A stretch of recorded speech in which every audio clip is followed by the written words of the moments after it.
Hi, good morning everyone. Welcome to our last Philippine week webinar. So today we are going to talk about how Odoo can help trading business. And right next to me is our Odoo APAC Hello. Business Analysis Gio. Yeah, magandang umaga sa inyong lahat. So he will be giving this webinar in Tagalog plus English to be more, so you guys can be more familiar with the content. So let's start now. Alright, sige. Magandang umaga sa inyong lahat ulit. Ang pangalan ko ay Gio Dalisay. I'm a business advisor working for Odoo. And I actually help small to medium-sized businesses na mas ma-digitalize ang kanilang operation sa pamamagitan ng paggamit ng ERP software. So today, what I will be presenting to you is actually all about managing a trading business. So, di ba pagka nagti-trade ng business, usually ang concept niya ay nagba-buy and sell ka ng mga products. So, usually binibili mo yung goods sa yung manufacturer, and then as is, and then what you're gonna do, you're gonna actually sell it to the end consumer. And before I actually proceed dun sa mismong demo na gagawin ko today, I will just give a brief background of Odoo as usual, so you guys can have a better idea of the company, kung ano yung position niya ngayon sa market, ano yung services na pinaprovide niya, and how you can actually make the most out of the benefits of the system when you actually apply it in your business. So let me just start off by sharing to you my screen. So na-share na ba yung screen ko? Is my screen like already shared? Okay. So this is the agenda for today. The background, and then step 1, we will discuss paano natin i-manage yung supply chain at yung inventaryo natin. Step 2, paano natin siya ibebenta sa mga end consumers.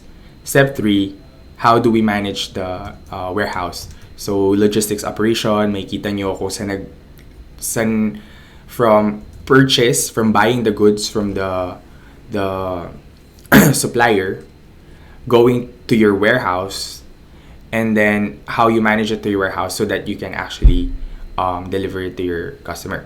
And then trade domestically, internationally, it's basically I'll just show you na in Odoo we do have other functionalities like multi-currency, so you can actually trade in multiple currencies. So kahit magkaiba yung purchasing side nyo, yung pagbili nyo ng item, i-convert siya ni Odoo to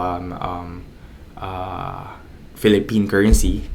Or for example, the tax, like siguro nag-order ka ng products na in-order mo siya from Singapore with government GST tax of 7%, and then sinisell mo siya, binibenta mo siya sa Philippines with VAT of 12%, parang ganun.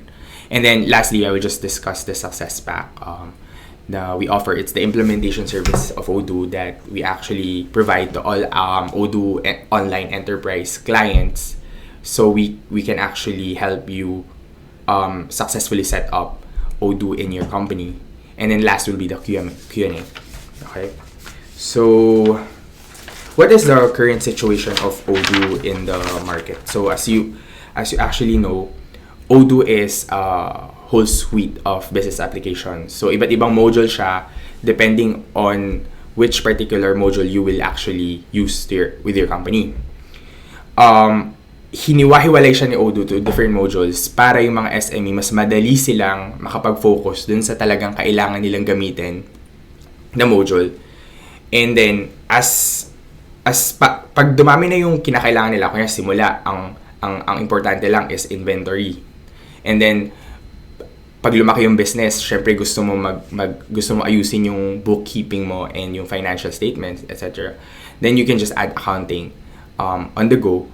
And then the good thing about this is that it will easily integrate to your existing information. So for example, wala kang customer relationship management tool and meron ka lang sales. Tapos pag nagdagdag ka ng CRM, automatically ma-integrate na yung contacts mo sa sales module mo sa CRM mo para mas mapadali yung yung paggamit mo nung system. So Odoo actually grows 60% each year. So there's no fear of actually doing long-term subscription with Odoo because the company is here to stay for good. You are sure about that.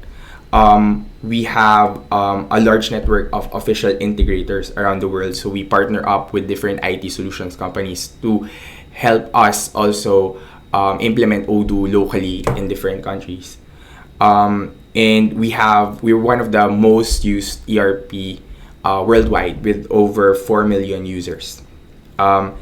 And right now, we actually have a growing and fast traction in Southeast Asia. So we have very big companies using Odoo already, like Eon for Malaysia, Singapore, Foodpanda, in Philippines as well, Foodpanda, Indonesia, Abuba Steaks, largest restaurant chain steak restaurant chain in Indonesia, Vietnam, Apollo English. So it's all coming from different industry. Because, as I said, Odoo is a whole suite of business applications. So we have actually a module for you that will actually attend a specific aspect of your business. Okay, so I don't want to actually delve too much I don't want to bore you too much with so many information because I think that you are looking at Odoo right now because you have kind of a good idea of the company. But I would just like to give you a brief background of the business case that I will want to tackle today. So, ang business case na i-discuss ko today ay about sa isang agricultural tech trading business. So, as an agricultural tech trading business, ang binibenta nila yung mga tech equipment that will help make agriculture farming more efficient, such as tractor, transplanting seeds parang in batches, maybe drones, fumigation drones, etc., fertilizer. So trading company sila, meron silang supplier na inorderan as is ng product, tapos binibenta nila yon sa mga farm, for example. Dinidistribute nila sa mga farm. So okay, so let me just go to Okay. So this is just the typical trading process in Odoo, right? So usually you get an inquiry and then pwede ka mag-issue ng automation ng SO. Pwede mong i-issue yung quotation mo, and then pag na-approve na siya nung customer, then you can confirm the sales order, and then you can automatically create the request for quotation and then receive, and then pag na-create mo na yung request for quotation, so yung mga suppliers mo, mag-return sila sa'yo ng price na gusto nilang kung magkano nila gusto ibenta yung product. So mamimili ka doon sa price na yun, kunyari. Or nagka-agree kayo sa price ng supplier. Pag kinonfirm mo yung RFQ, parang i-consider mo yung RFQ as a draft. So pag na-confirm mo siya, magiging purchase order siya. And then, eventually, pag marireceive siya ng warehouse mo, yung products. And then, you will store it in your stock location in your specific warehouse. And then, deliver it to customer. You issue an invoice. You issue a receipt. And then, those invoices, customer invoices, or vendor bills that you actually paid for with the supplier will actually be generated in your financial statements, which is the bookkeeping. So, step 1, manage supply chain and inventory. So, what I will show you right now, first, let's focus on this, would be creating the RFQ. We will start with the purchase module. We will create some reordering rules. So, usually, as a business, I want to have optimal stock level. So, ayokong bumaba, for example, yung stock ko ng ganitong amount. And ayoko rin tumaas yung stock ko ng ganitong amount kasi kunyari high cost product. I don't want any delivery delays, for example, and I want to get the best pricing. So for example, since as a trading company, usually as I mentioned earlier, you sell the product as is. You just basically buy it from a supplier, and then you want to negotiate it well with the vendor. So if you are able to negotiate it well with the vendor, you win the business game kasi you get the best prices from all your vendors whenever you order your product. So you can utilize the call for purchase agreements of Odoo to actually do that, and I will show it to you later. So warehouse management, later I will show you how we can actually configure the product so that magpa-perform siya kung paano natin siya sinet up. So for example, gusto natin ang performance ng product dropshipping. So pwedeng hindi na siya magpunta sa stock mo. Kunyari, high valued item siya and ayaw mo siyang, gusto mo mapabilis yung delivery mo, pwede mo siyang iset as dropshipping para diretso na siyang pupunta from your supplier, diretso na siya sa customer. Okay, so let me just go to the demo database. Okay, yeah. So this is the demo database. You can easily create your Odoo account online. Just visit odoo.com and then free trial. So it's essentially the full software already, the full SaaS subscription already, but it's on free trial, so it expires after 15 days. But then if you pay for the subscription later on, then there will be no expiry. So basically you you don't need to download. With Odoo Online, you can easily just go to the website and create your login account, and you can use it right away. You can see here, this is my company, and I am actually an employee for agritech trading company. And as you can see, you can customize the background. You have here all the tasks that you need to do for the day. And this one is actually a messaging tool. So for example, I need to tap one of my purchasing officer, say Raymond. Let's see. So Raymond Rivera. So for example, Raymond Rivera, hi, can you process a PO or something? So pwede kayo mag-usap dito, para siyang internal messaging tool na dito nyo nagagawin lahat. Hindi na kayo kailangan magpalipat-lipat pa ng system to do your tasks.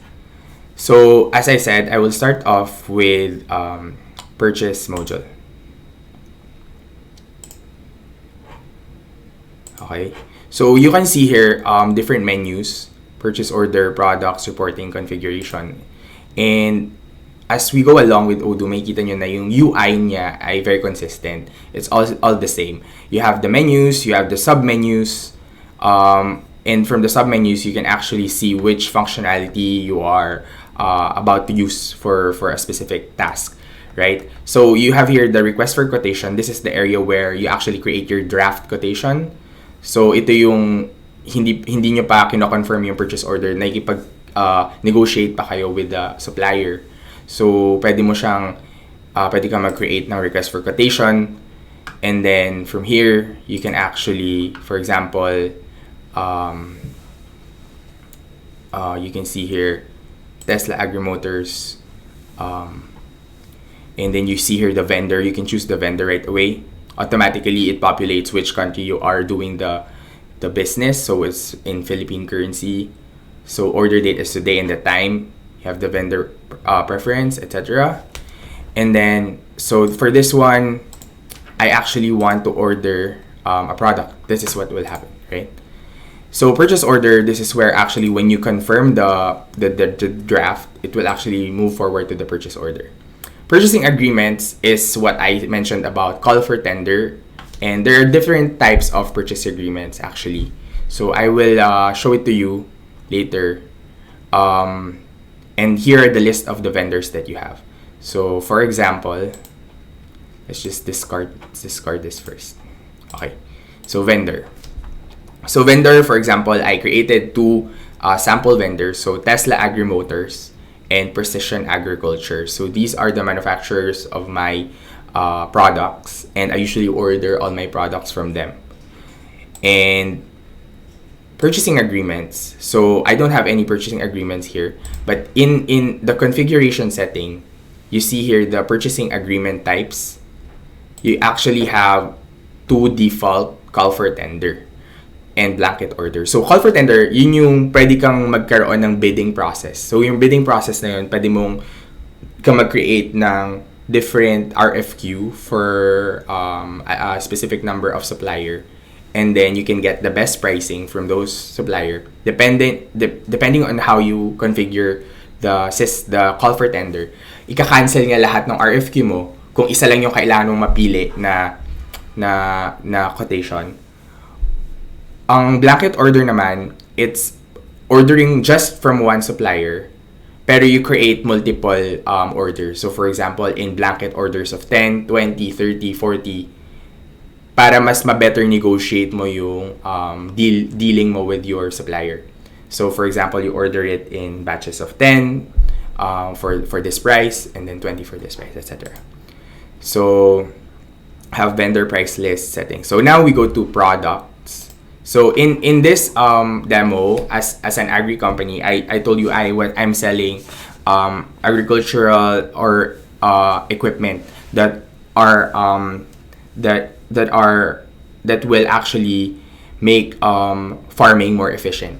So I created 5 sample products. So for example, agri tractor. So this is our actually high valued products.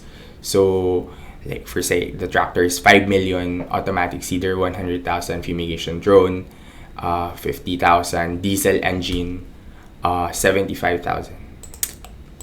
So how did I configure the products? For the agri tractor, let's actually start with the agri tractor. So in Odoo, when you actually import the products, you can do it in mass. Like we have a template. So for example here, products, and then you can actually import here. So you have here select CSV or Excel file to import, and then you have here the import template for the products. So with our implementation service, they can actually help you set up how you want to import the products, and so that it will behave according to your business operations. So if you import the template, you will be able to download a CSV file where you can actually follow this certain columns, etc.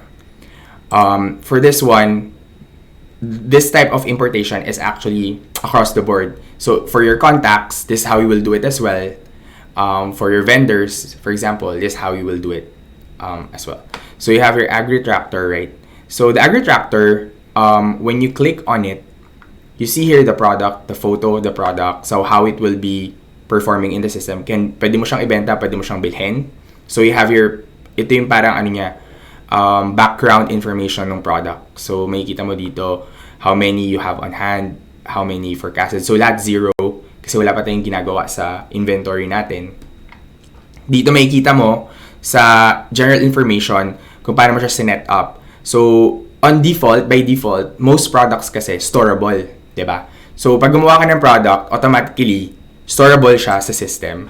Pero, pwede mo siyang baguhin for Odoo. So, pwede maging consumable. Kung kunyari, meron kang mga product na raw material like screws, maybe screws, bolts, or something like that, hindi mo naman siya mabibilang kasi they're in thousands. Pwede mo siyang gawing consumable. So, pag ginawa mo siyang consumable, mawawala na yung storage menu dito. So, hindi mo na siya tinatrack. Pag service naman, pwede mo rin siyang gawing service. So, kung meron kang project module, automatically, pwede kang mag-automate ng project tasks sa mga designers mo or engineers. If you have like a consultancy product or interior designing hours, something like that. So, pwede mo rin siyang i-upload like that with Odoo. Pero for this module, we will only use storable. So, this is the sales price. You have your units of measure. You can have multiple units of measure. So, pwede mong binibili yung product in kilograms, tapos pwede mo siyang ibenta in grams. So, you have the cost, customer taxes. So, we have the VAT, right, for Philippines, 12%, for example. And then, you actually have the product category too. So, you have internal reference, you have the barcode, and you have the variants. So, later, I will show you how you can create different variants with Odoo. So you can actually, like your customers will easily choose a specific variant. Like for example, this variant, large, medium, small, something like that. Invoicing, ordered or delivered quantities, purchase. So this is where you will attach the vendor that you actually use to buy a specific product. So usually for agri-tractor, we buy from both Precision Agriculture and Tesla Agri-Motors. And then you can set up the information on this particular vendor. So how many is the lead time, usually kung gaano katagal nila dinedeliver yung product, and how much yung usually kinuquote nila na price para may idea ka. And then, do they have a quantity that you need to order every time you make an order? Or what variant it is, and if they have a vendor product code, etc. And then, you can also set the reordering. So for this one, this is a high valued product. So we don't want to store it in our warehouse, and we want to actually fasten the delivery process. So the reordering will be, if you go later, I will show you. And also we actually want to propose a call for tender. So we want to get the best price for this product with 2 of our suppliers. So whenever we actually confirm a sales order, it will automatically create a call for tender in the purchasing department of our company. And usually, just a default, vendor tax is 15%, for example. But this can be set up depending on which country you actually buy the product from. So kung binibili mo siya kunyari Singapore, 7%, the GST, etc. Inventory, so dito mo isa-set kung paano siya magpo-perform sa warehouse mo. Operations, you have, ang ginawa ko dito sa product na to, dahil ayoko siya i-store sa warehouse, dropship siya. So automatically, from the vendor to customer, ganun yung magiging flow ng movement. Buy, binibili ko siya, tapos replenish on order. So this is something that actually I don't store. So I only order it when a customer orders it for me. What is the customer lead time? So for example, you can set the customer lead time kasi Odoo incorporates the lead times in different aspects. So for example, delivery lead time, yung kanina yung pinakita ko sa inyo sa purchase, from the vendor, and then customer lead time. So if you have the manufacturing module, kunyari how many days you manufacture, so meron ka ring manufacturing lead time. So everything, if you actually input the numbers, mas magiging on time lahat ng process mo kasi in-incorporate siya automatically in Odoo with your delivery receipt, etc. So traceability, hindi ko siya nilagyan ng tracking, pero since high valued item siya, I wanna track it by unique serial number. Okay. So yeah, you have your packaging for other products and descriptions for delivery orders or description for receipts. Accounting, this is where you actually saan pupunta yung amount pag nagkakaroon ng transaction. So income account, product sales, and expense. So it's like an income expense account. So, such as when you generate your financial statement, you will see that in the profit and loss, the income and expense account. Okay, so other products, ito naman, the automatic seeder. Let's go to another product, diesel engine. So diesel engine, medyo lower valued item siya, pero medyo mahal pa rin. So ang mangyayari niyan, ito yung actually gusto kong gawing unang example sa workflow. Pero bibigyan ko lang kayo ng idea kung paano ko siya kinonfigure. So category under power equipment, customer tax, well, same stuff. Purchase, I can only purchase this from Tesla o Agri-Motors. Hindi siya binibenta ni Precision Engineering. And procurement is you create a purchase order. So tapos ito yung sinasabi ko na reordering rule. So, papakita ko sa inyo, gusto ko, okay lang bumaba yung stock ko hanggang 0. Pwede ring baliktad. Ayaw mo bumaba yung stock mo ng 2. Gusto mo like, may minimum kang 2 on hand. Pero for this one, pwede siyang bumaba ng 0, pero ayoko siyang tumaas ng 2. So, papakita ko sa inyo paano natin magagamit yung automation. Kasi di ba ang concept nga natin is trading 24/7. So, how Odoo automates your ordering even if you're not around, if you have set up your scheduler. Okay, so inventory, you can see your operations. So, you have the different routes again. So, ito, hindi ko na siya dropship kasi sinustore ko siya sa warehouse ko. Buy, and hindi na siya made to order. Tapos, ito. Tapos, I track it by unique serial number. Okay, same. So lastly, I have like some other products here na medyo lower valued item, but still, I will actually, this automatic seeder is a storable product, something I store as well. And I actually want it to be I can actually purchase this in two suppliers, like multiple suppliers. So whenever I purchase, I actually want to create a call for tender, for example. So for example, like say a customer ordered this, then automatically I can just send a request for quotation to my multiple suppliers so that I get the best price all the time. So this one is buy, replenish and order. So I don't actually, I can only order this as well whenever a customer orders it from me. Okay, so same thing for fumigation drone. This is the same configuration as automatic seeder because I want to show you a workflow where I get like the best pricing for both products that are ordered by one customer. Lastly, I have like a very low valued item here, which is also agritech product. It's a nitrogen fertilizer. So this one I can actually put it in consumable if I want, but I can also store it. So maybe it's in sack of kilograms when I buy it. So ito is 1 kilogram siya kunyari. Tapos product category fertilizer. So I purchase it in kilogram and then I want to sell it in gram. Tapos it's 100 per gram, for example. This is where I can actually show you the different variants that you can actually create with Odoo. So for example, I can create an attribute here. So what is the attribute name? So for example, size, right? And then instantly value. So I can put like small, medium, for example, or maybe small and large lang para mabilis. So you can also have a custom, attribute? Pwede mo rin gumawa ng custom attribute. So save. Okay. So when you have the attributes,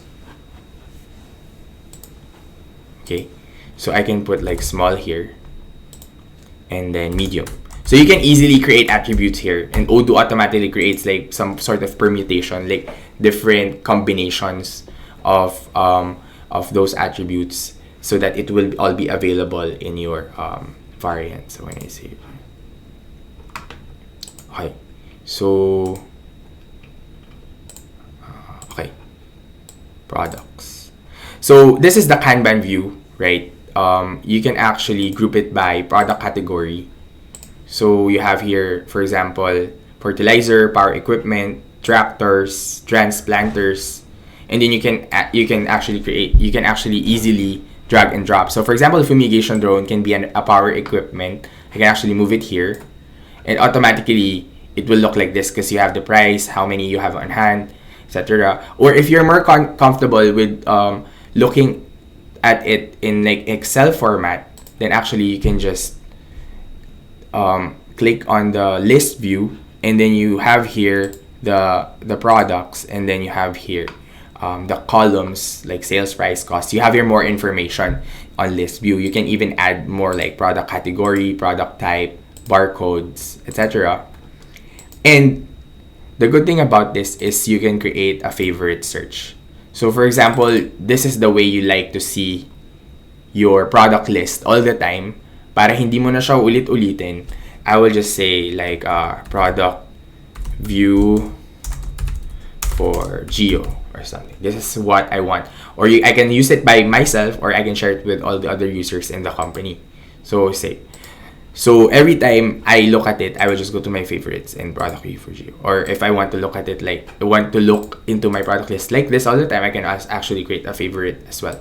You can also group it in many different ways. So Odoo gives you the ability to actually narrow down your search, like zero in on a specific aspect or specific information in all your database, so that you can easily filter them out. So, lahat ng nasa Excel na nakalagay na column, magagamit mo siya like within a specific price, or if you wanna actually group it to a specific company, sales order line, etc. Okay. So, let me start off by purchasing a product, right? So, let me just create here product. Okay. So, this is actually, wait, nag-create na siya kagad ng RFQ. Okay. So, let's create an RFQ. Okay. So, for example, Precision, Tesla Agri Motors, I want to buy diesel engine. So, the diesel engine, so the unit price is 50,000. So, automatically, Odoo already populates all the information required. So, usually, ito yung mga tedious part of doing inventory. Kasi, isipin mo pa yung mga kung company, yung description code. So, ito type mo na lang yung product. Magpa-populate na siya lahat for you. So, maybe you have a vendor reference or you have a purchase agreement you can do. So, you can see automatically, kinompute na ni Odoo yung 12% na VAT. So, you have a 12% of 50,075. So, this is the total amount. And you can also have your terms and conditions here. You can actually add a section as well. Like, put here, product, for example. Or maybe, maybe you can also put like installation service, for example. Pwede mo rin siyang gawin. So, save. So, what will I do now is actually confirm the order. I can actually send it by email first, the RFQ, to be reviewed by my supplier. So, dear Tesla Agri Motors, this is what will be sent to them. Right? So, this is like normal Gmail. So, automatically, you have a template already. Hindi mo na i-compose yung messages mo. Pwede ka nang gumawa ng specific template for your RFQs, and then they can review it right away. So, makikita mo automatically from request for quotation, RFQ sent na siya. So, let's say, when the client actually receives it on their email, ako yung client, ma-receive ko siya automatically from here. So, ito yung request for quotation, and then I have here a template, for example. And then, I can actually view request for quotation. So, this is the customer portal. I can see the product. This is the unit price. And then, this is the amount. So, for example, like, agree na kayo dun sa specific price na yun. I can just confirm the order. And then, purchase order. So, makikita mo dito, automatically, once you confirm, you will have a receipt box here. So, it is a notification to your warehouse manager or your warehouse officer that there is an incoming shipment. So, from here, as the purchasing department, you can actually create the bill, vendor bill, for payment, or you can actually click on receive the products. And then, automatically, you will go to the validation. So, this is actually the delivery slip. So, ito. This is actually, this part of the operation is the one that your warehouse officer will be able to access as well. So, for example, we are in purchase module, right? So, since Odoo is very much integrated, if you actually go to inventory and you see here, this is the dashboard. Kumbaga, imagine mo, bawat box dito na nakalagay kay Odoo is actually a specific aspect of your warehouse management. So this is the so for example, this is the area, the work operation in your warehouse where you actually receive all the goods. So dito mo minamanage lahat ng order mo from your supplier. Dito lahat ng transfer from location A to location B. Delivery orders is where you process all the shipment to your customer. And dropship, if you have dropshipping agreements with your vendors, dito naman siya. So this is actually one warehouse. So this is Agritech PH, one warehouse. So you can actually do multi-warehouses. Tapos magdodoble lang to. Magkakaroon ka ulit ng, for example here, warehouses.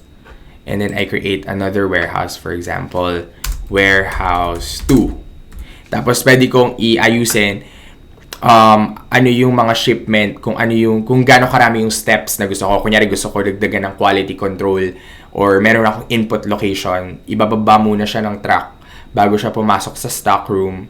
Or gusto ko, ibababa muna siya ng truck, then quality control, then stock room. Meron kang ways to reconfigure, but for simplicity purposes, one step lang yung ginawa ko.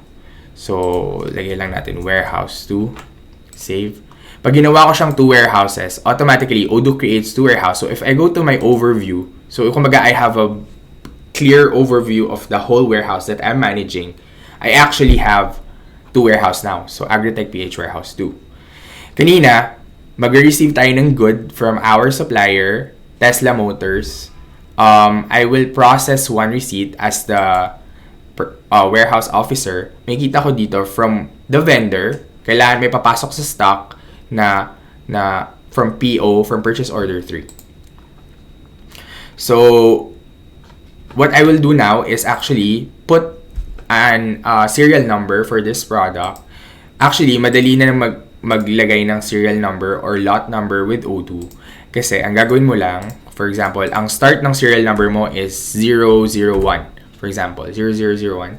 Assign, for example, I want to assign 5 serial numbers. Automatically, Odoo can actually create 5 serial numbers for you if you have 5 incoming products. Pero since we're actually just receiving one product, so I will just assign one serial number, right?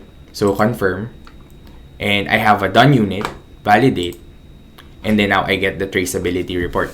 So since the traceability is essentially the product movement. So you have a good tracing where your product is going. This is one of the aspect that we have to consider. So I want to know all the time where my product came from and where my product is going to. So from vendor to stock, 1 unit. So that when you wanna retrace a product, automatically matitrace mo siya kung kanino customer siya nanggaling, sang PO siya na nanggaling, kung may defect, may kailangan ka isole, hindi ka nahihirapan hanapin kung ano yung source or ano yung destination ng product mo if you have a lot and serial number. Okay? So, automatically, since nasa receipt na siya, then when you go to your master data, so master data is connected in all aspects of your Odoo database as well. So in products, in purchasing, you have products. In master data, in inventory, you have products as well. And then, if I click on it, you will see here that you already have 1 diesel engine. This is what we ordered from the purchase. So ang mangyayari nito, let's just say, we want to, since we have 1 na on hand, gusto natin siya let's make like an instant transfer.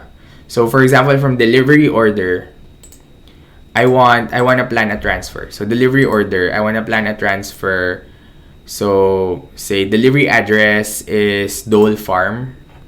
So itong farm na to, nag-order siya ng diesel engine. So I will just add a product.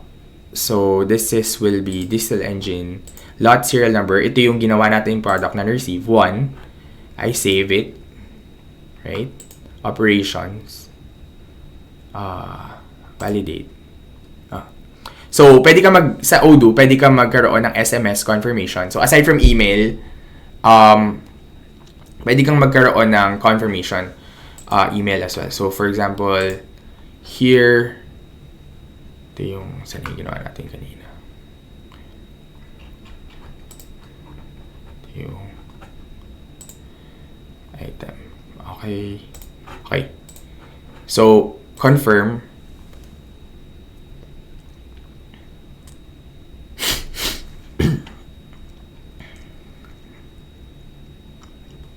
Yun.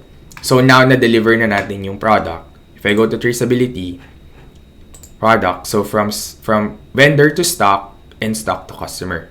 So, meron kang traceability report. If you have a manufacturing module with Odoo, this will be tracked and up until the bottom part of the production. So, up until the bottom bill of material. So, lahat natatrack siya.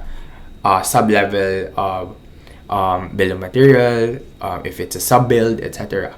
So, it will be easy for you to do a traceability search in your system if you're actually having a very complicated operations. So, okay. So, na-see na siya ng customer. So, what will happen now is when you go to the master data products, wala na tayong diesel engine. What I will do now is actually run a scheduler. So, with Odoo, automatically kasi, with the inventory system of Odoo, we can automate the scheduler. On default, every 4 hours siya nag-run yung scheduler. Pero, kung pwede mo siya iset the way you want to. So, kunyari sa company mo, gusto mo every 10 minutes or every 2 hours or every day or every week mo i-run yung scheduler. Pwede mo siya ipaset sa functional consultant kung paano mo siya i-run. So, let's say I wanna run a scheduler. So, automatically, sinasabi niya na ma-reserve yung operations na nag-wait for availability and also the reordering rules will be triggered. Kanina, meron tayong reordering rule na gusto natin maximum of 2. So, if I run the scheduler, automatically, when you go to your purchase, as you can see here, Odoo already created an RFQ for me. I didn't have to manually do it for myself. So, if I click on it, you see here, diesel engine 2 units for 115,000. So, I can actually confirm the order right away, and then I can receive the products and go to my, so it automatically, ito na yung inventory side. So, as a warehouse officer, kunyari, I will actually check. What if ang nabigay lang pala nung company nung time na to is isa lang? Kunyari. So, let's say 1.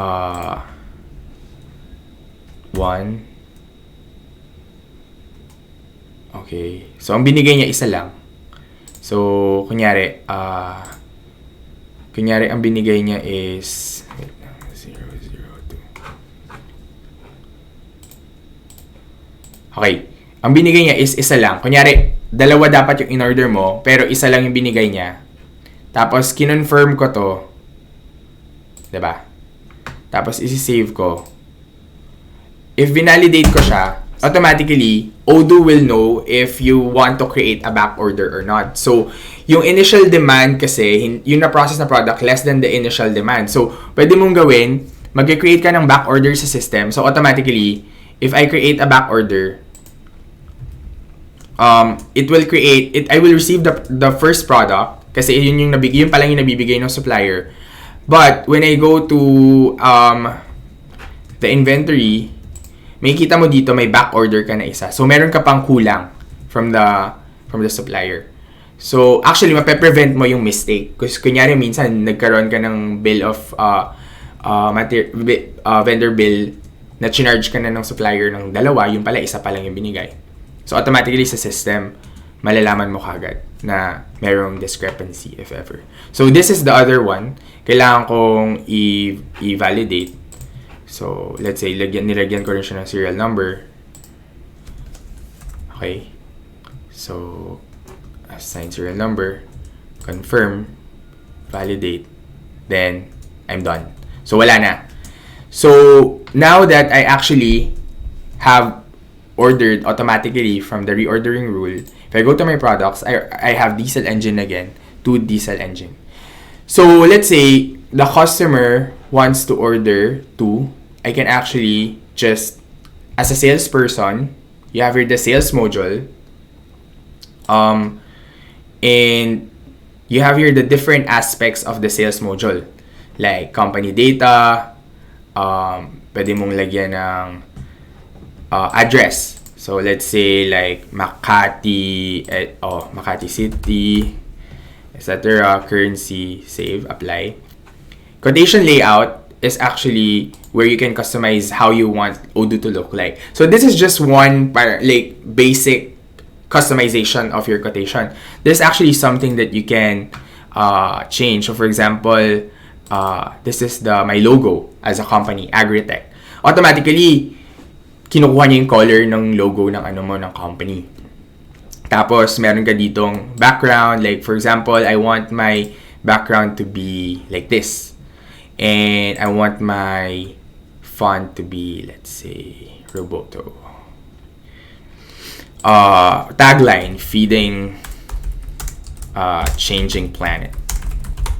I want this my tagline. Bank account, BDO, Unibank for Business, Inc. Business.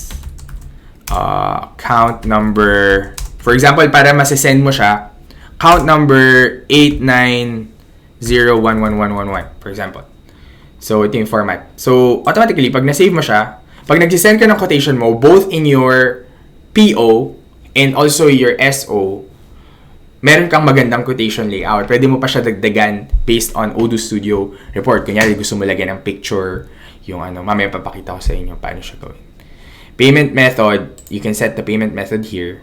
So, online signature, PayPal, I have a PayPal account, na-set ko na siya. Maybe online. Let's start with like a simple one. But you have many ways to actually configure your and then okay. So I can create now a sample quotation. So for example, for Dole Farm, expiration niya siguro tomorrow. Tapos payment terms. Let's see.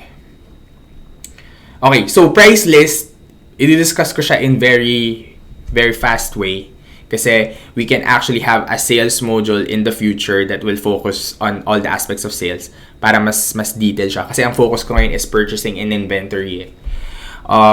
Price list, you can have like different price lists for the customer. So for example, the customer is a gold member. Like lagi siyang bumibili ng product sa'yo. You can put the price list here or set it on the customer, on the contact side already para automatic na siya mag-populate dito. So, public price list muna tayo. Payment terms, immediate payment. So, usually, ang strategy ng mga trading companies, di ba?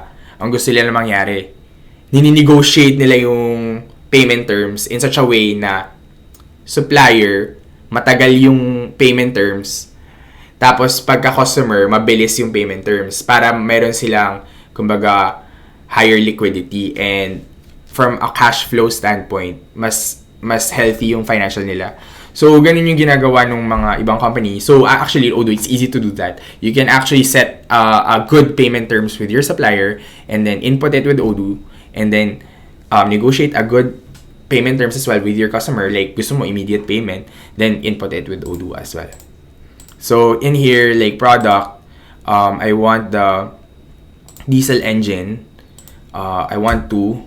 So, makikita mo automatically, meron kang forecasted. So, forecasted yung mga na-reserve na unit in the coming days. Makikita mo kung ilan. So, available 2 units. Tapos, you have here the tax, the VAT, and then the total. So, save. So, Odoo actually, your salespeople can actually take a peek already of your warehouse. If it's actually an order that is feasible or not. Or if they still want to force the sales order if they don't have a stock. Kasi may kita kagad nila kung ilan yung availability ng stock. So, pag sinave mo siya, actually, pag yung nabigay mo sa client mo is 1 lang, same process with the purchase order na pinakita ko kanina, magkakreate ka rin ng back order sa ano mo naman to, sa delivery dashboard.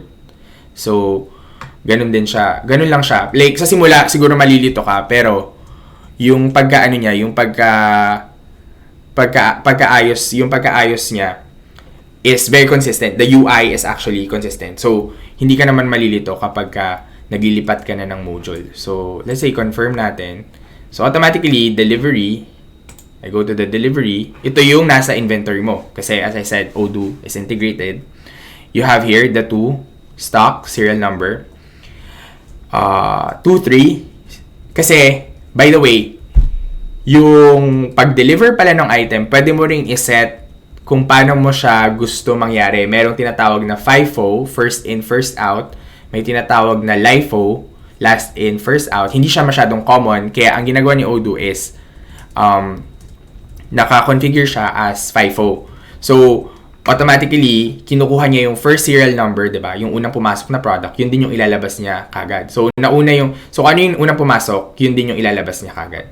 So, ito, 0203, ito yung nilabas niya. Pero, pwede mo siya i-configure dito sa, mamaya, papakita ko sa inyo. So, ito na to, validate. So, you can validate this. Okay? So, pag in-apply mo siya, yung done quantities mo, yung reserved quantities mo, automatically magiging done na. Or you can actually manually check the items. Done. Check ko muna to kung okay na siya, good to go. You can actually check it again, good to go. And then save, validate. Okay?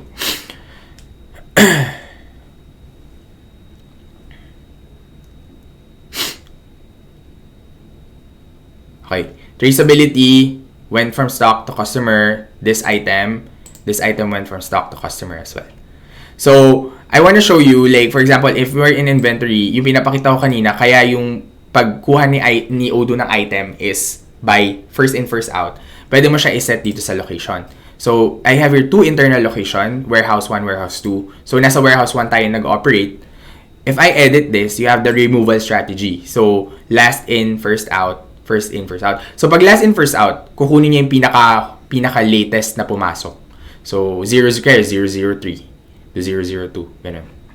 So, you have here, is it a scrap? You can actually, so, itong location na to, mas ginagawa niya lang na mas granular yung store ng specific items in a warehouse. So, this is the location. Ito, parang parent-child relationship. The warehouse is the parent. The child is the stock location. And then from the stock, you can actually put if it's an internal location, if it's a scrap, if it's a return location, and you can have barcodes put in it as well. Okay, so let's go again to purchasing another product. So let's say let's make another purchase sale. Okay, let's create another order. A customer inquiry wants to buy agri-tractor. And Dole Farm wants to buy wait lang Okay, April na tayo. Okay, so payment terms, let's say 21 days kasi medyo high valued item siya. So let's say agri-tractor. So this is the most expensive product or the most high valued item that we have in the warehouse. So, this one is replenished on demand. Tapos, as I mentioned earlier, during the configuration of the product, it's drop shipping. So, based on the lead time, automatically, Odoo lets the salesperson know the expected delivery. So, ang lead time niya, na sinet ko kanina is 5 days, for example. So, from today, or 10 days pala, for customer lead time. So, from today, you will add 10. So, dadating siya ng May 9. So, nakalagay na dito May 9, 2020. So, it is the tractor, save. So, nag-inquire ako as a customer. So, the inquiry can be in many ways. Like, can be on a website form, it can be through a call, it can be through different sources of the lead. So, pagka kinonfirm ko siya, hindi gumawa si Odoo ng hindi gagawa si Odoo ng delivery right away. Hindi siya gagawa. Kasi, drop shipping siya. So, ang mangyayari nito, tapos ang gagawin ko, call for tender. So, mamimili ako ng best supplier for this agri-tractor. Hindi siya automatically gumawa ng shipping order from my warehouse. Kasi hindi naman siya manggagaling sa warehouse. Pero pwede na ako mag-create ng invoice from here. So, now, let's duplicate this tab and let's go to the purchasing department. Sorry kung medyo nakakalito yung paglipat-lipat ko ng module. Pero basically, this is the sales department managing the orders. And now, what I will want to do, I will want to go to the purchasing department to see what is going on. If I go to my purchasing agreements, automatically, Odoo created a purchasing agreement for this product. So if I click on it, I can actually see that for agri-tractor, one quantity, who is the purchasing representative? Kaya ako yung boss ng company. Gusto ko mag-handle nito si Raymond. Right? Save. So, si Raymond ang mag-handle nitong purchasing order na to. Ayoko to i-handle kasi busy ako with my other work. If I go to Raymond's account, ako si Raymond, pupunta ako sa account. Ako na si Raymond. Hindi na ako si Gio. So, if I go to my task, so, sabi niya, process a PO, diba? So, ako gagawa. Sabi niya, process the PO. Purchasing department ako nagtatrabaho. Automatically, I will have this task to do. And then, I will actually confirm the bidding. And then, automatically, Odoo creates RFQ. So, you can create multiple quotations for this particular product. Right? So, you can also edit the ordering date. So, kunyari, ang ordering date ko is today. And then, the delivery date expected is, like, say, on Tuesday. Tapos, nakalagay, operation type, automatic naka-dropship na siya. Wala tayong ilalagay na price kasi hindi pa natin alam kung magkano yung current price ng agri-tractor. If I go to I can actually create new quotation automatically for vendor Precision Agriculture. So usually, what if ang benta ni Precision Agriculture is okay, so let's create save dropship address, other information, dropship address from Dole. So Dole Farm is the one ordering. You have to put it there, save, and then go back to the RFQ, create new quotation for Tesla Agri Motors, and then other information, dropship will be for Dole as well, and then save. So may kita mo dito, meron akong dalawang request for quotation. If I go here, automatically, if I click on, so I have two POs, 5 and 6. If I go to 5, so sabihin natin, after 3 days, nireview ko, nag-send back na ng pricing yung mga supplier. Ang benta nito ni Precision Agriculture sa akin ay, let's say 1.9 million. Okay, save. And then with tax, it will be 2,185,000. So, Tesla Agri Motors, ang benta niya sa akin is 2,050,000. Okay? With tax, it's actually 2,357,000. So, if I go back to my request for quotation, I have two pricing. So, may kita ko kagad dito na mas mura kung mabibili yung tractor kay Precision Agriculture. And by the way, ito pala, yung pagka-set up ko dito sa purchasing agreement type, call for tender, dapat ang mangyayari dito is purchasing agreement. Okay. Dapat settings. Dapat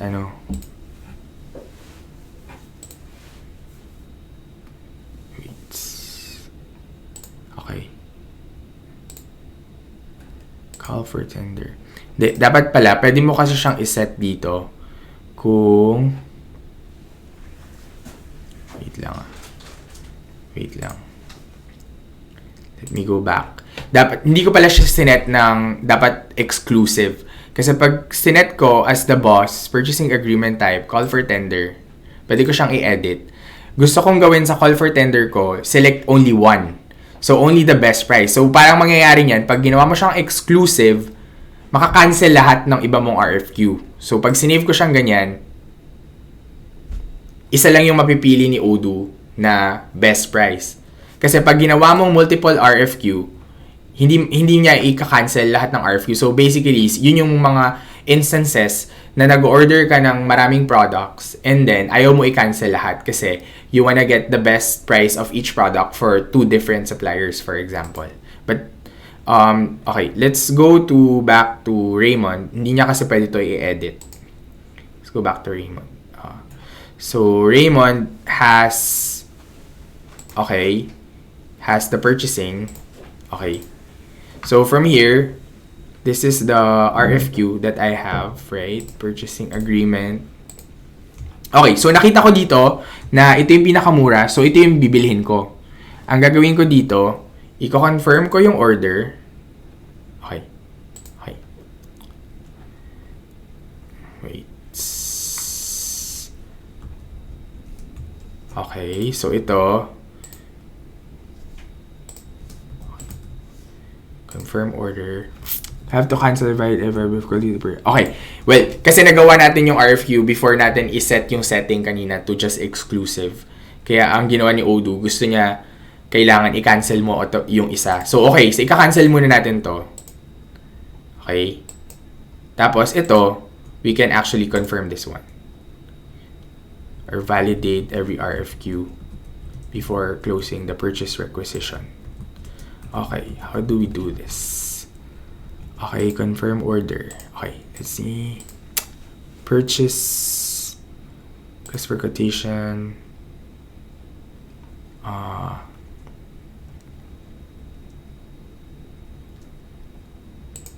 Okay. Why is it not working? Cancel. Wait, let me just try again. Let me just try. Sorry. Medyo nagkaroon ako ng configuration problem with this. Okay, let's go. Anyway, I will just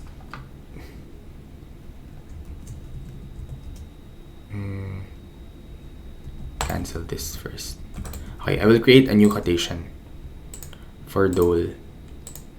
Okay, price list for agri-tractor and save, confirm. Okay, so I want to go back to my employee and then purchase, and then here purchasing agreement. I have another draft here, so I want to confirm this one, and then I need to create new quotations. So vendor, precision agriculture. No vendor. Wait for Dole. Save. Okay. So what I want to do is actually create new quotation for precision agriculture. And then, okay. So meron na tayong pricing kanina, di ba? 1,900.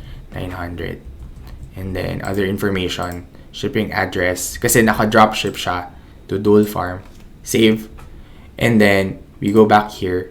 We create new quotation for Tesla Agri Motors. It's 2,050. Save. Okay. Dropship address would be Dole Farm. Okay. So now, what will happen is we pick the best price, right? So I have two RFQ here. You have 2,357,000 and then the other is 2,185. So I want to pick this one, right? So what will happen is if I confirm, okay. So send by email. Let's send it first. And then send. So okay. And then confirm the order. Why have to cancel every RFQ before closing the purchase requisition? Okay. Okay, so for Tesla Agri Motors, hindi ko na siya bibilhin kasi mas mahal siya. I don't know why I can. Okay, cancel. Okay. So this one, can be confirmed supposedly. I don't know why it's not confirming. I don't know why. Ba't kaya siya hindi nagko-confirm? Let's see. Purchase order.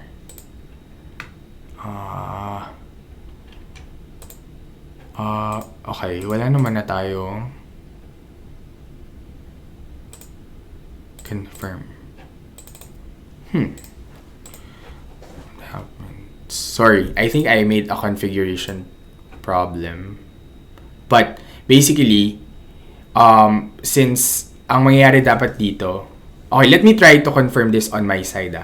Kasi baka merong problem, kasi yung accessing rights ni Raymond as a user, baka hindi ko naayos. So let me just use my real account. Ito yung Gio, kasi I'm the boss.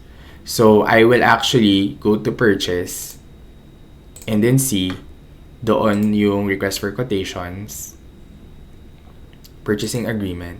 So may kita ko dito na kinonfirm na siya parehas. So ito yung kanina na ginawa ni Raymond. So what I will do is actually I can look at this and then see na ito yung napili niya. Ayan, na-cancel na siya. So I can confirm the order. Yan. Okay, anyway, naayos ko na siya kasi hindi maayos yung accessing rights nung kay Raymond kasi user siya. Basically, ako yung boss. So, since na-confirm na siya, we can actually proceed. So, ito, cancel na to. Tapos, ang mangyayari nito, itong purchasing agreement na to can actually be closed. So, may kita mo dito, draft, to confirm, to bid selection. Ito yung naggumawa tayo ng dalawang RFQ. And then now, it's closed kasi nakapili na tayo ng tamang supplier. So, from here, ito yung mas mura. So now, automatically, we will receive the product.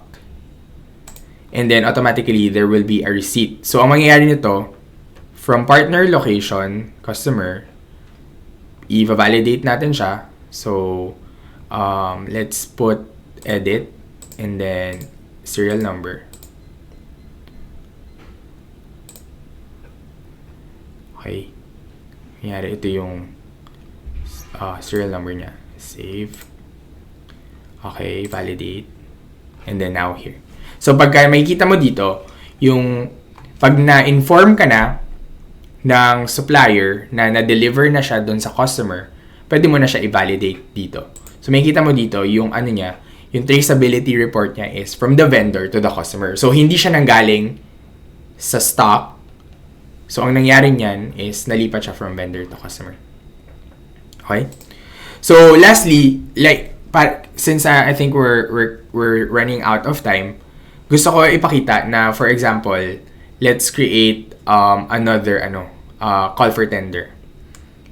Let's say for sales, let's create another one. For Dole Farm again, actually, Dole Farm is our very loyal client. As you can see, we can input 21 days, 15. So let's say we have two products, Agri Tractor, fumigation drone, and then automatic seeder. Yeah. So ito on demand, replenished on demand. So let's say save, and then we can confirm. Okay.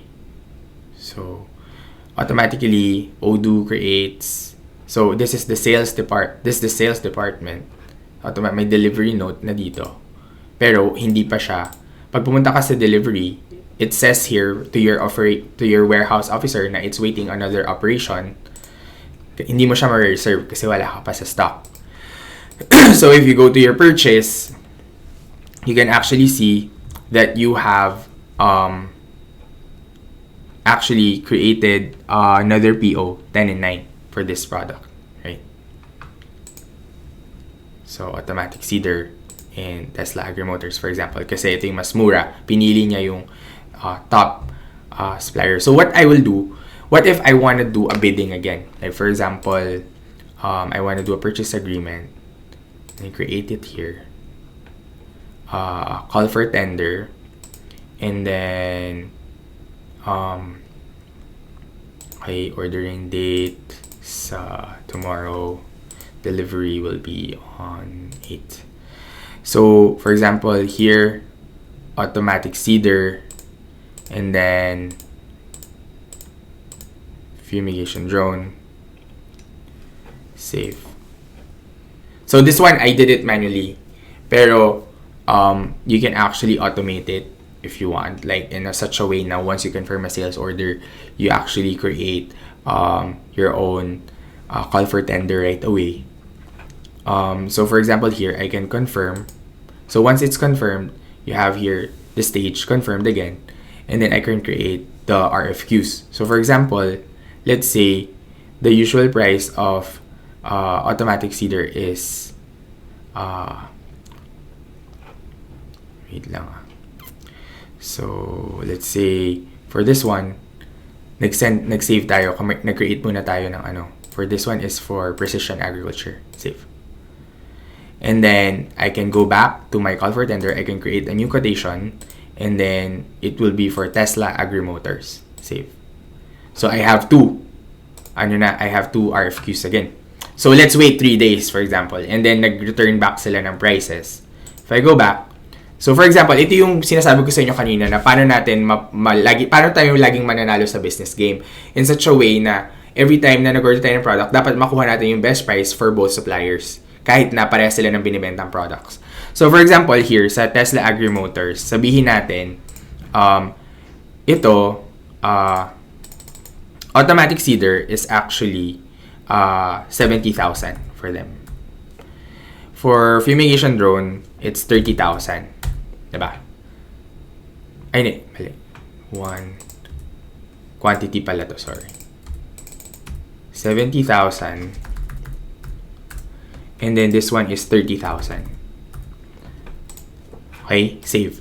Pero, this is for Tesla Agri-Motors. What if the opposite happens for precision engineering? So, ang mangyayari, mas mahal. So, for precision agriculture, mas mahal siya. Mas mahal yung fumigation drone niya. Diba? Tapos ito, mas mura. 25,000 lang. Save. Nakuha natin yung price for both. So, malaman natin, ang mangyayari niyan, how will you will send the RFQ, right? So, nakuha na natin yung price. So, mangyayari, pag nakuha na natin yung price, ito yung nakuha nating pricing. Pwede natin gawin is, pwede mong piliin. So, pag kinuha mo siya, pag pumunta ka dito, or sabihin natin, wait, if you go to purchasing agreement, wait lang. Okay. So, you have here, so, ang total niya, basically, both is 115. So, kung binili mo siya both for Tesla Agri-Motors, 115 mo siya mabibili. Pag binili mo lahat yung material kay Precision Agriculture, 115 mo siya. So equal, di ba? Pero if you're smart enough to actually know that makikita mo sa system na, ay, ano pala, mas mura niya to binibenta, pwede yung papababain yung cost mo. So, if I go to Tesla Agri-Motors, and then, na-realize ko na mas mura dito, ito mas mahal, pwede ko siyang burahin, and then save, and then I go back to request for quotation, and then dito, ang gagawin ko is, mas mahal siya, so ang gagawin ko, tatanggalin ko siya. Dito, mas mura, so sisave ko. Ang maging total niya ngayon is, mas mura pa, with the 12% VAT. So kanina, 115,000, wala pang VAT yun ah. So, now, mas napababa pa natin yung cost to 109,250. And then now, what we can do is we can actually proceed with order. So from here, you can actually validate, and then bid selection. So from this one, you can actually confirm, and then okay, wait. Ito yung nagkamali ako. So basically, nag-cancel siya, 'di ba? Kasi ang ginawa ko ngayon is binago ko exclusive kanina. So, ang ginawa ko pala dapat is gumawa ko ng purchasing agreement type. Tapos, ang ginawa ko dito is dapat multiple naman. So, ang mangyayari dapat niyan is okay, sorry. Medyo nagkamali ako ng ano. So, ang mangyayari dapat nito wait. Request for quotation. Purchase orders. Okay, purchasing agreement. Okay. Wait. Okay. Kamali. Again. Great. Okay. Let's create another mitigation. Drone. Automatic seeder. Okay, save. Confirm. Marami na ba? Do they have a lot of questions already? I think we're running out of time. I have 3 questions. Yeah. Anyway, so this is basically the last aspect of our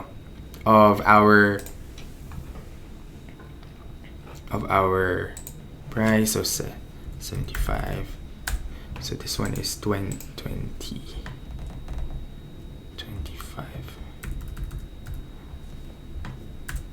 Okay. Anyway, nangyayari dyan is 115. And then I can go here, new quotation. This one is 70.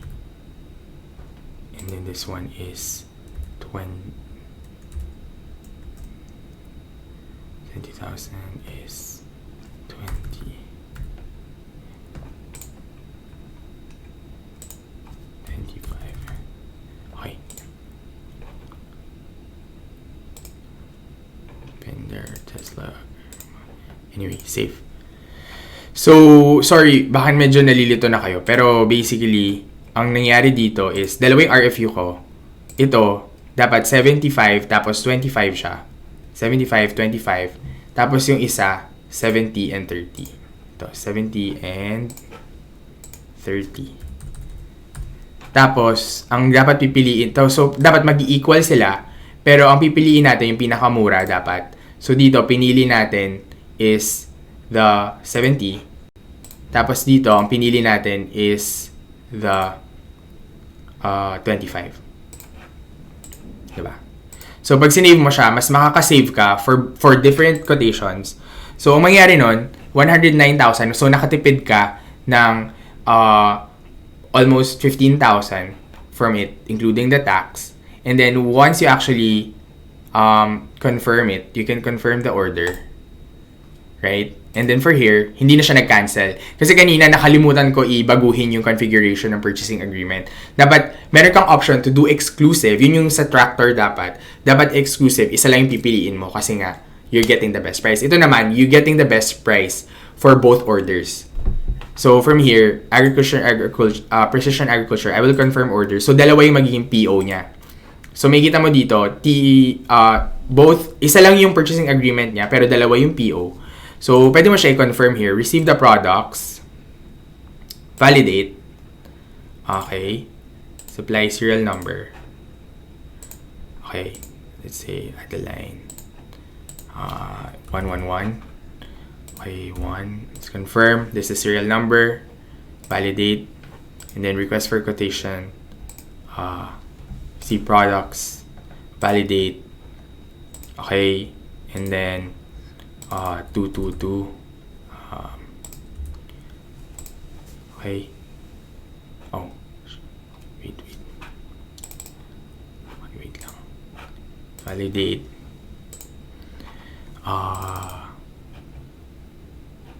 Wait lang. Wait. 1.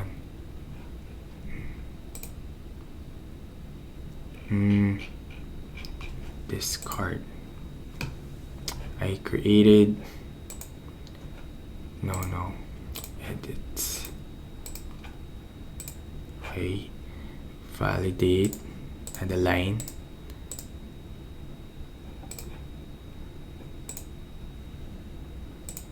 Okay.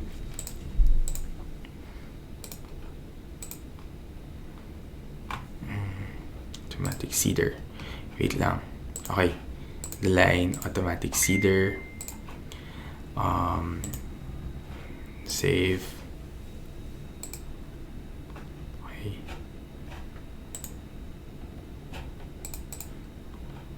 Oh, shit. Anyway. So, okay, nagkaroon ako ng problem. But basically, pag sinave mo siya, if you discard, save, okay. Madami ako napindot na serial number basically, and assign serial number 1. Kamali ako. Dapat kasi i-delete to eh. So, medyo matatagalan tayo kapag i-delete ko pa siya one by one. Pero nagkamali ako. Marami akong nalagay na serial number. But basically, so for example, ganito, 111, and then I will assign a serial number, confirm, and then basically the same process, magiging done siya. So, mapupunta na siya sa, ma-confirm mo na yung sales order, mapupunta na siya sa customer. So, basically, essentially, same process pa rin siya. So, actually, I'm already done. I will just discuss the success factor. So, currently, right now, we have the 50% off for Philippines. So, if I go to odoo.com/pricing, you can see here that for Philippines, let me just go to odoo.com/pricing. So, we have 50% off. It's never happened in the history of Odoo before. Because of the COVID-19 crisis, we want to help companies better utilize their downtime to implement a software. Kasi hindi kayo operational, so maybe it's a high time to learn a new system, and then mas marami kayong time to focus actually all your resources to implementing a system at home. Kasi this is something that you can actually do at home. And usually, pag nag-start na ulit yung operations, mas mabibusy yung company, medyo mas ma-divide yung time nila into actually implementing a software. So right now, if you go to Philippines, and you go to here, Success Pack by Odoo, if you read more, so it depends on your business scope. Pag malaki yung business, usually, we have the 25 hours, 50 hours, 100 hours, 200 hours. So, for example, a normal-sized medium enterprise is a trading company. For example, you need 5 apps like sales, invoicing, accounting, purchase, inventory. That would easily use up around 100. So yung i-recommend ng system is 100. So usually it includes a project manager. So the project manager will be the one handling your business from kickoff. So yun yung parang gap or ROI analysis, where we get all your requirements, how many products you have, all the things you need, ano yung customization request, yung configuration. And then, up until training and coaching of your employee. So you have a single point of contact. We have our dedicated project manager. So sila yung mag-uusap. The employee on your side will be cascading. Sila yung magdadala ng information sa whole company para mas madali. So, or kung kanyari, in a group training coaching session, pwede din yun. So the project manager will be the one training and coaching remotely online. So, data import assistance, yung kanina, kunyari, meron kayong 1,000 SKU or 2,000 SKU, like 30,000 SKU, then they can help you with the data migration. So, ito, customization, and then usually, 4,000 siya, USD, for 100 hours. So, right now, because of the COVID, to help communities better actually utilize the software, even if there's like a slowdown in economy, we actually offer the 50% off. So, it's now only 2,000 USD. So yeah, if you have any questions for me, you have more questions. If you got confused at some point, because I think I was trying to explain so many things all at once, I tried to actually compact a lot of functionalities in one webinar. But then my time is actually very limited. I also made a little bit of error with the configuration. Just please email me at gda@odoo.com. Or you can feel free to also add me on Skype, gda@odoo.com. You can chat. Send me any questions that you have or any things that might have caused confusion. I'm sorry about what those confusions, but maybe na detense na ako kasi nagmamadali na ako with the time. So yeah, do you have any questions there? Withholding taxes. Oh yeah, so you can apply actually different taxes with Odoo. If in here, for outlier, when you go to wait, let me just go to here. Yeah, you have here the accounting, right? So actually dapat i-discuss ko yung accounting in a little bit, but we're cramped with time. We actually have a special webinar for accounting itself.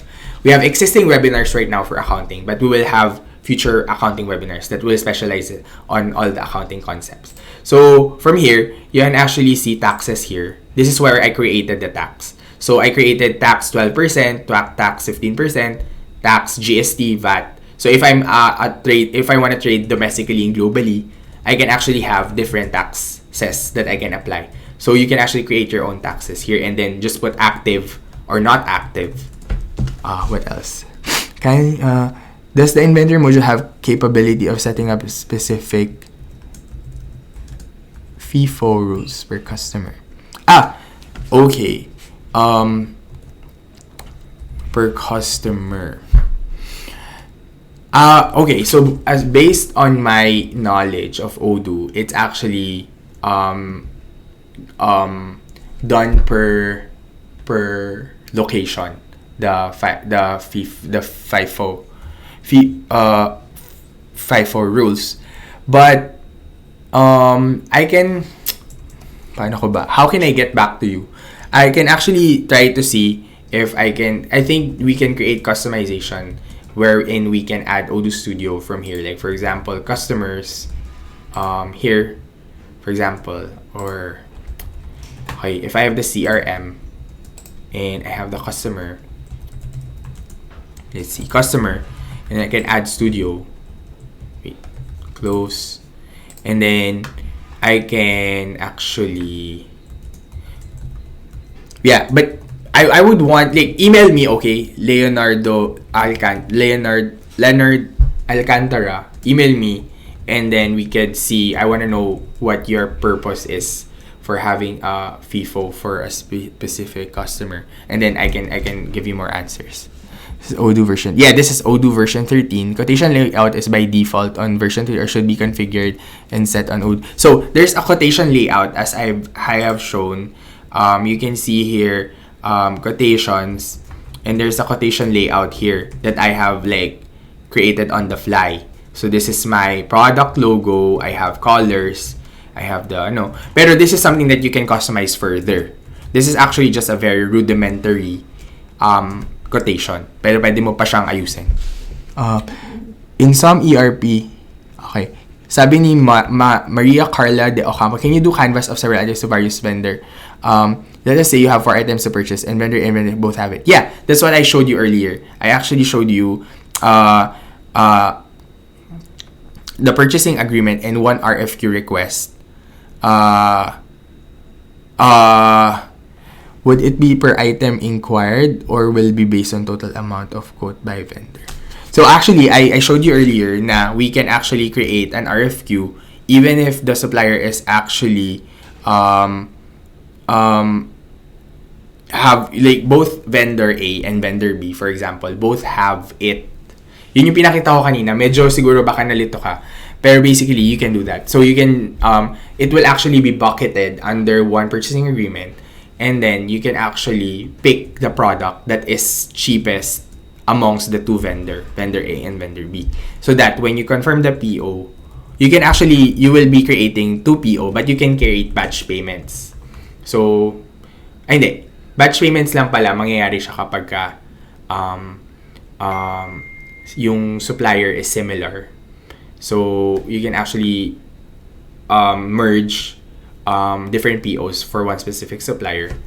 Pero ito, yeah, you can basically bucket it in under one purchasing agreement.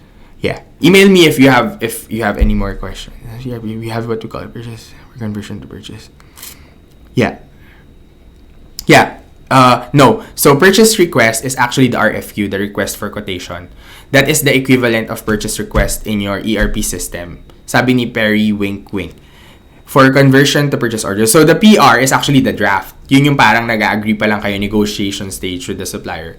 And then, once you actually have an agreement, then you can actually go to the, you can actually confirm the, you can actually send the RFQ, and then when you confirm, it will be a PO. And you will actually apply. Okay, is there anything else? Nothing else? Okay, yeah, thank you so much for your time. Again, my apologies for some configuration setting errors, but I hope you get the gist of the system. If you have any further questions, or if there's anything unclear in my demo because of what I had unexpectedly created, just message me, or if you have more questions, just message me too. Thank you so much. Okay, done.